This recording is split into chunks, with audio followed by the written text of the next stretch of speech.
હોળીના પર્વ બાદ છોટાઉદેપુર જિલ્લામાં આદિવાસી સંસ્કૃતિનો સૌથી ભવ્ય અને રંગબેરંગી ઉત્સવ એટલે ગેરનો મેળો.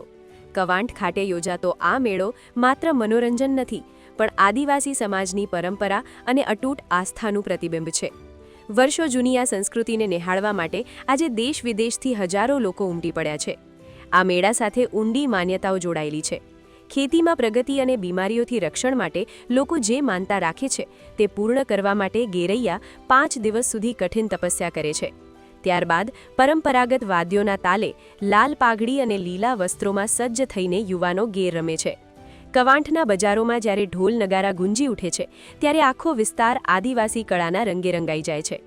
જો કે આ વખતે મેળામાં રાજકીય રંગ પણ જોવા મળ્યો હતો. સાંસદ અને ધારાસભ્ય પણ પોતાના સમર્થકો સાથે મેળાની મોજ માણતા નજરે પડ્યા હતા. હજારોની ભીડને જોતા જિલ્લા પોલીસ વડાના માર્ગદર્શન હેઠળ ચુસ્ત પોલીસ બંદોબસ્ત પણ ગોઠવવામાં આવ્યો હતો. આ મેળો આજે પણ આદિવાસી સમાજની એકતા અને સાંસ્કૃતિક વારસાને જીવંત રાખી રહ્યો છે.